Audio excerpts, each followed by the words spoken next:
Let's make some quick donuts, African donuts, bitumbula, beignet, puff puff, depending on where you are in Africa. So you need some self-rising flour, you need some sugar, some salt, some yeast, and baking powder. Mix all these ingredients in a bowl, and then you just need some water, and you can add more things like nutmeg and all that stuff, but this is simple for the region of Congo, and like I just want to make it as simple as possible. You can use your hands, but I decided to use the same spatula that I used to make fufu. So just mix it really really well. If you want to add other things like vanilla extract, you can do that, but I ran out, so it's gonna be perfectly fine.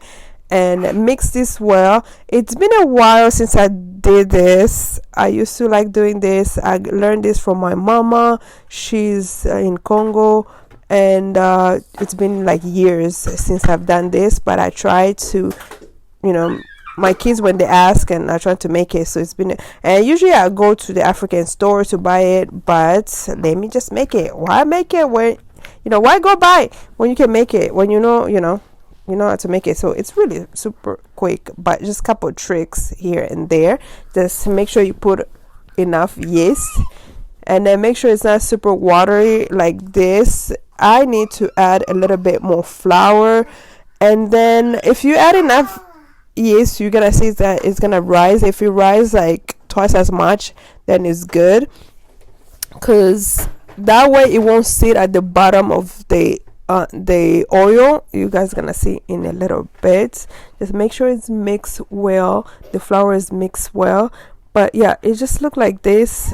I needed to add some more flour because it's too runny, and I don't want it to be like that. So let's put some flour, and I use 2 cups for this, and I'm just making a little bit. Like, I'm not making a lot. I don't have a party or anything.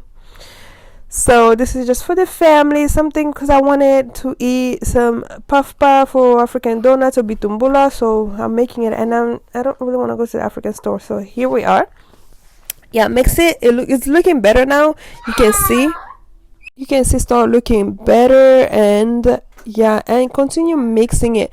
Like I say, people use hands, but I didn't want to do that. You can use your hand, and but I'm just mixing it, making sure that it's mixed, and then I'm going to cover it. See how it's looking? It's looking really good.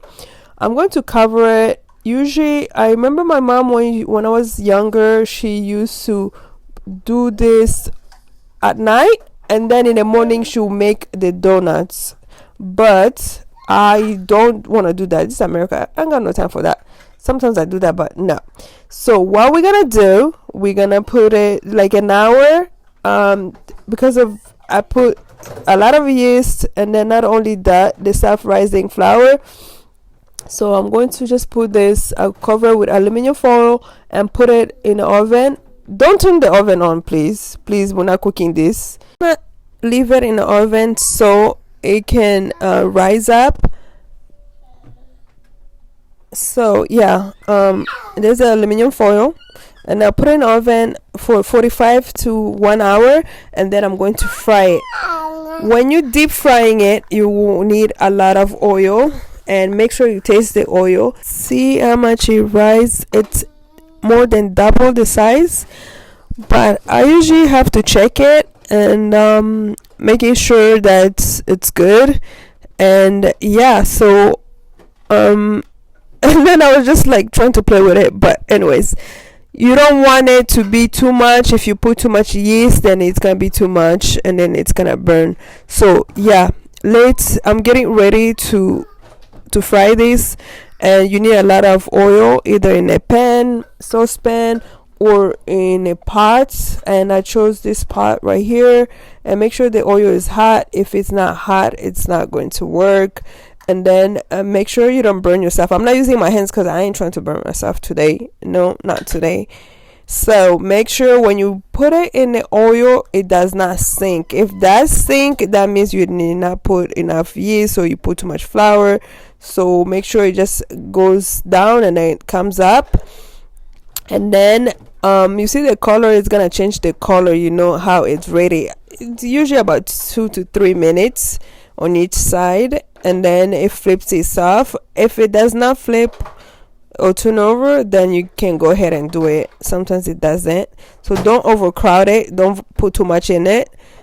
It's gonna stick together, and you don't want that. The bait is to make sure it cooks inside.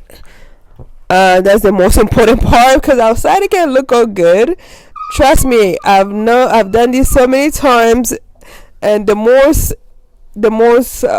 thing that sometimes it happens is it's not done inside. It's not like nobody can eat it. Yeah, so we don't want that. So make sure it's done inside too. If you follow these steps, it's gonna come out good. Just make sure you have enough yeast. Make sure you don't have too much flour. Make sure it's not too heavy and then too runny. Like, no, too heavy, it's even like it won't cook inside. So see, it's flipping by itself. The one that doesn't, you can help it flip. But yeah, so it's looking good. The first batch, this is the first batch, and I'm excited because I'm usually excited the first batch. I'll pay attention and all that stuff. After that, the 2, 3 or whatever, depending on how much, it usually like burns, because you have to turn down the heat. If you leave the heat, oh, that one I made it too big. So if you turn down the heat, it's gonna cook properly. If it's too hot, it's not gonna cook inside. So I've done this so many times, it won't cook inside.